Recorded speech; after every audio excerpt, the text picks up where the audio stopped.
Hello and welcome to the Everything is Black and White podcast. I'm your host, Andrew Musgrove, and today joined by our chief Newcastle United writer, Ryder. And of course, we're into the final few days of the January transfer window, and we thought we'd bring you a few updates. It's been a busy couple of days for journalists covering Newcastle United, and we're going to start with the breaking story really on Bruno Guimarães from Lyon, the defensive midfielder. He's had interest from the likes of Arsenal and Juventus. Lee, there's lots of reports out there, but what is your latest understanding regarding Newcastle's interest in the Brazilian? Yeah, well, I think they've done their work very diligently on this one and very quietly because, not a lot has come out on this one. So today, as this morning, as these reports would sort of gather momentum, there are well-placed people at Newcastle United who have now, said it's working in a positive fashion. It's working in the direction that they're comfortable with. We don't normally get too many steers on any signing really because Newcastle like to wait until it's done. But this one, they seem to be happy to share that information with us. It's going in the direction they want. But what it showed is that, if they can't get one target, they're quite happy to keep moving on to another. It shows a lot of ambition, and it just shows that really for Newcastle United fans, they can rest assured that, the club are trying again. And, they got two signings in. They had a bad week last week. This week has been a bit frustrating again, but they're not giving up, and there's no excuses. They've held a high-level meeting, which we reported earlier in the week, involving Amanda Staveley and the top figures from PIF. So hopefully, 5 days left now, we're gonna see some real progress. But this looks like it will be a good signing. Looks like Arsenal have could potentially be pipped on this one. It looks like they put a lot of groundwork in on him. Arsenal fans are not very happy that they could potentially miss out. So we'll wait and see because it is fluid. As I say, things are ongoing. But at the moment, the word coming from Newcastle is that this is moving in a positive direction, and hopefully that can be sign number 3 done. Yes, fingers crossed. I mean, we will just say we are recording this. It's just gone 1 o'clock on the 26th of January. So by the time you hear this, things may have moved in one direction or the other. But I mean, the stats for Guimaraes, Lee, are brilliant, really. Statman Dave on Twitter has posted that Guimaraes ranks first with passes into the final third, first for progressive passes, first tackles won, first through balls, and I think it's third there for pressures. It's exactly the type of player you feel Newcastle need in the middle of the park. Someone who is effective on the ball, effective off the ball, can break up the opposition. Because I think in recent weeks, while performances have improved, we're still seeing, in my opinion, that Newcastle are lacking just something, a bit of bite in the middle of the park, and this would definitely go some way to solving that. Yeah, and it blows open the midfield battle for places. Joe Linton's been doing a great job there, but what would happen, going forward remains to be seen because John Joe Shelby's in there. He's now known that he has to produce top performances every game. For any player now, there's no walking straight back into the side after injury or whatever. There's genuine competition for places, bubbling away, new players coming in. It would make that midfield battle interesting, but a cool and composed figure in the middle wouldn't do Newcastle any harm at the minute. I think, from Joe Linton's point of view, to have fellow countrymen in the squad would also be a positive for me. This guy knows exactly what's been troubling Joe Linton when he's played in the forward position. Then maybe he's got the answers to pick him out with a few decent balls forward, given his reputation for passing. So we'll wait and see. But for me, I think all departments on the pitch needs improvement. They've got a right back. Looks hopefully like they're going to get a defensive midfielder, and obviously they've got Chris Wood, who got stronger as the game went on at Leeds. And I don't think he's going to be a prolific scorer, think he will get goals, but I think he's going to be in the side to win headers, knockdowns, and help when the team's under the cosh defensively as well. So I was impressed with what I saw from him in the second half. Yeah, definitely. I think a lot of people where we saw a bit more about him. Guimaraes is over in South America, so it's thought any medical would take place over there. He's on international duty. Lots of fans are on social media, Lee. They can't quite believe that Newcastle are in for a player of his quality, but also, as we've mentioned, he's had interest from the likes of Arsenal, Juventus, and a lot of people are just a little bit wary. You know, they're saying the old thing, we're not going to believe it until he's holding the shirt up. And I suppose that's always the risk, isn't it, when it comes to January transfer? Well, any transfer. Yeah, it is. And, you know, it would be a sensational deal. There's no doubt about it. You know, he's already got caps for Brazil. Looks like he's going to be part of their World Cup squad.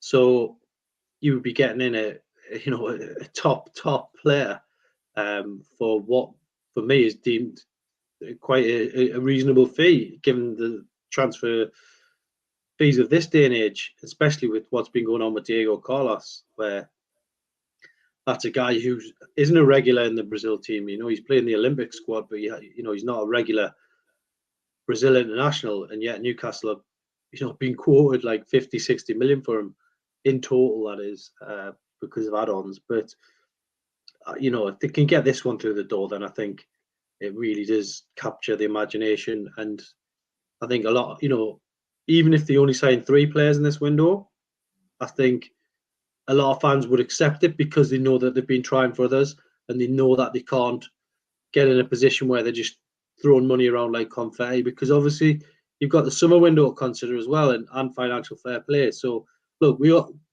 what we all know is that the club are pushing for probably 5 or 6 players in this window. If they get 3 done with 4 days to go, then it means they're probably all going to get more. But if they didn't, it wouldn't be through the want of trying.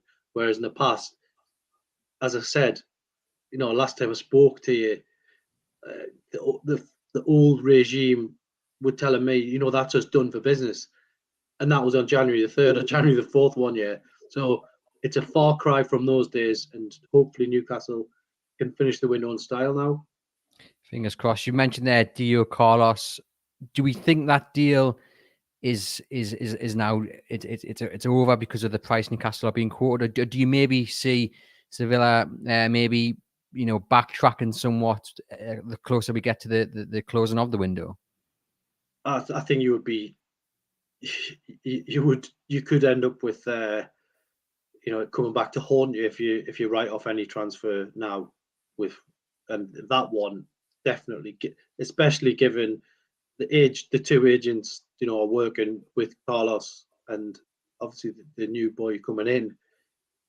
But for me, that suggests that the call, he's still on the call list, basically, recent calls, and I think there might be, for me, there might be a tipping point with that one. I'm not writing it off yet. I'm not saying it's definitely going to happen, and I'll probably be accused of sitting on the fence, but I'm certainly not going to say it's over, because it's not, because things change. This guy, knows that he's sitting on potentially the biggest payday of his life. If he starts threatening not to play for them, which he hasn't so far, but he could, and at the end of the day, Newcastle could be going back to that deal. I don't think you can write it off yet. In the meantime, because obviously I think a lot of people are in agreement that the centre-back area is somewhere they need to really improve. We saw a brilliant performance from Fabian Schär against Leeds, but that's probably been his best performance of the season. In my opinion, he's been quite average other than that. Do Newcastle need to look elsewhere just in case this Carlos deal doesn't come off? Or if the window closes and they haven't brought a centre-back in, would that be deemed all right, or would it be deemed a failure, do you think? Look, they need a centre-back. They know they need a centre-back, and they're trying to get one. So I think we can just probably leave that one right there. I don't think fans are going to be protesting if they don't sign a centre-back, put it that way. But they're in dire need of one, and I think if they didn't get one, then it would send a warning shot to the current centre-backs that we've got money, we are looking in that position, and if you want to be part of this, then you're going to have to put your put your best foot forward and start performing, because we can change this around very quickly. But I still think they'll get one, because they've got backup options and they're talking to a lot of the top agents now, and I think they've got a real opportunity to strengthen in that area. Gareth McCarthy says he would like two to come in. What is refreshingly is that we have people leading this transfer window for Newcastle, where they're not, like you say, the previous ownership it was kind of, the window was written off essentially very early on. They weren't up for doing any business. Here they've had targets, and if it hasn't come off, they've moved on elsewhere, and they're not just sitting back, which is really refreshing, because we know the danger Newcastle United are in, and it is, like I said, just refreshing to have owners with a sense of direction and a plan of action. Yeah, I mean, I think I've seen one or two things where people have been criticising them because they're not football people. Well, if you buy a football club, then you've got some interest in football. So at the end of the day, Sir John Hall wasn't an expert on football and technicalities and bringing players and things like that. What he did was he gave the people beneath him the opportunity to go out and do it. So for me, that argument's null and void, really. Yes, a director of football is probably needed to make some of these things work quicker, but at the end of the day, if there's a will, there's a way, sort of thing. And I think that they've got two in the door already. They wanted more, and looks like they're going to get more now. So if you'd said to any Geordie on January the 1st, you're going to sign 4 or 5 players in this window, nobody would have complained. It's just, I think they've been tested by the market at the moment. I think they've been tested by the fact everyone thinks that they've got loads of money, and also the fact that they're in the bottom 3. I think that's made it very difficult. Players not sure which division they're going to be playing in next season. So, yeah, it's never an easy window to begin with. So, if they've signed 4 or 5 players, they've done particularly well. Nathan Grundy there asks Lee he says, I wonder whether clubs would be putting such prices on their players if Newcastle weren't in a relegation position. Do you think there's an element of truth in that? And also, I guess that you say that clubs think Newcastle have got an endless pot, and they're clearly putting a bit of extra money on the asking prices. Yeah, this is the way of the world at the moment, just because of the way because of COVID and what the world's turned into. That everybody is trying to make a fast buck.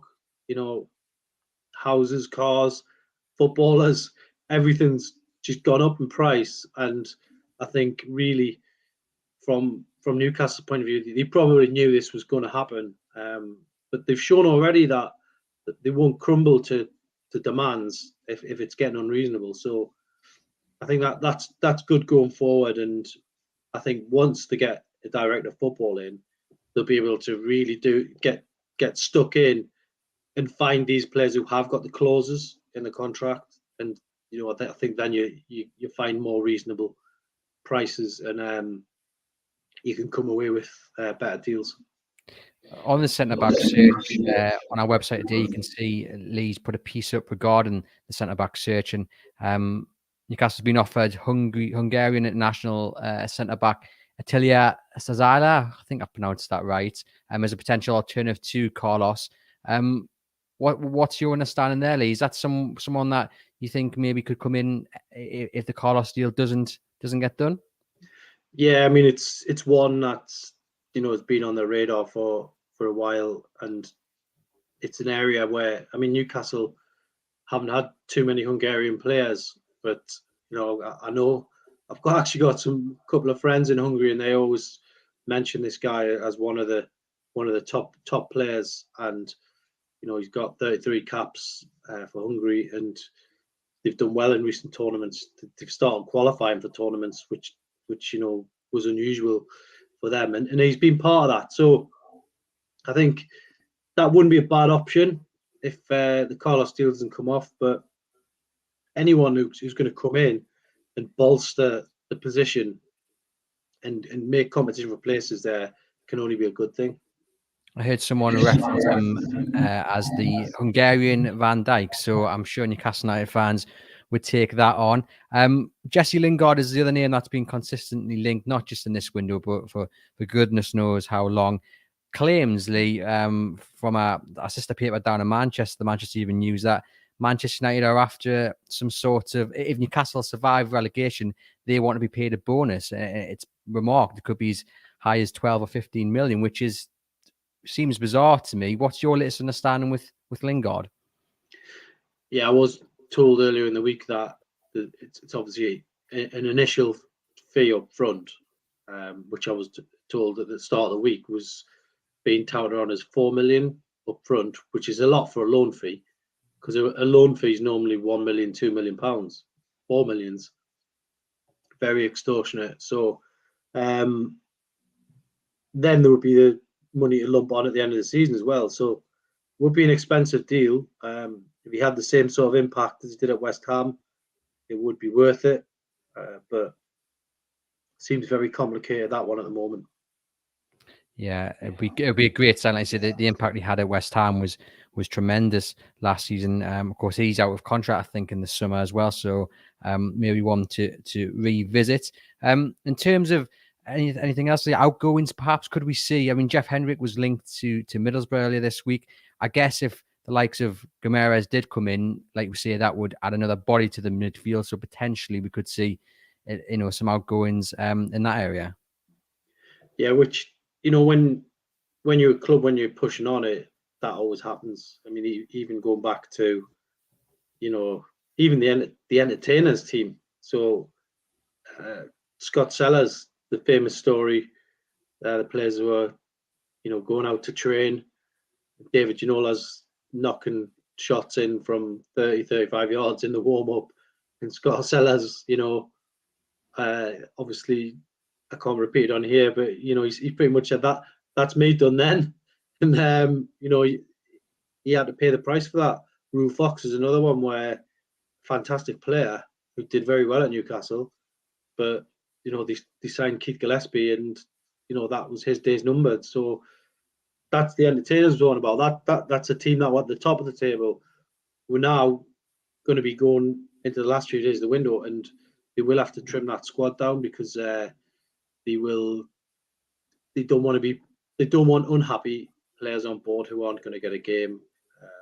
I think there'll be a flurry of outgoings probably the day before deadline day or deadline day itself.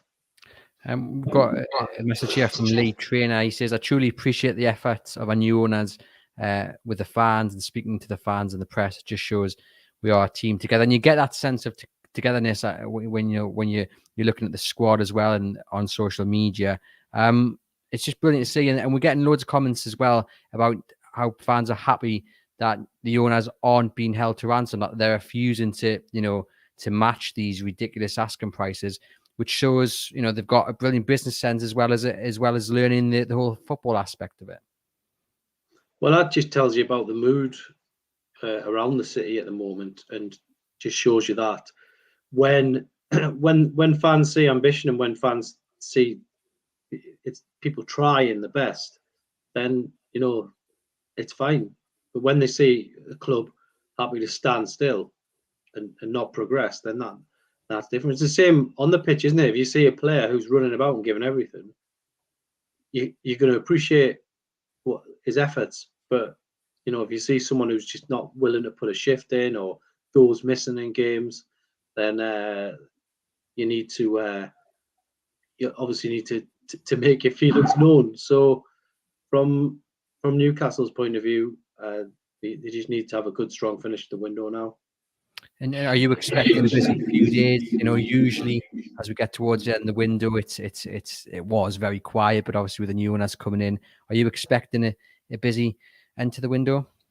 Well, it's been a busy 26 days, so I would say it's not gonna let up now. So yeah, I think we're gonna be sitting here talking again very soon, hopefully, about new players.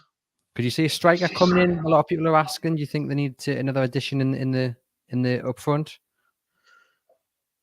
I would say that all positions are being looked at, and if an opportunity comes for a player, I mean, obviously he's not a striker, but Dele Alli, is one that's been put to Newcastle in the aftermath of Lingard not happening at the moment as it stands, then he would be potentially, a great signing to come in and recapture his form. So, look, I think it's going to be an exciting end to the window, whatever way you look at it. Deadline days are normally really flat. I mean, I remember the last one; it was awful. There wasn't much happening, and you knew that on the morning when you woke up and opened your laptop. You knew it wasn't going to be an exciting window. But now every day you're waking up, and there's going to be, there's going to be things happening, and it's not just the local media who are covering Newcastle now. It's the whole country, and I'm getting calls from journalists from everywhere that I haven't heard from for years, and it's fantastic, really, just to see the club showing that ambition again. Definitely, as you tweeted out and as mentioned in this podcast, it's a far cry to what we're used to, but long may it continue. Thank you, Lee, for sharing the latest updates with Newcastle United's transfer window. To you guys listening, thank you very much for tuning in. If you can like and follow the podcast, that would be much appreciated. Totally free to do. You can also sign up to Lee's newsletter. That's in the comments, and I'll pop it in the podcast notes as well, where you will get Lee's newsletter sent straight to your inbox when he sends it out. Lots of good stuff in there. Thank you very much once again for tuning in, and enjoy the rest of your week.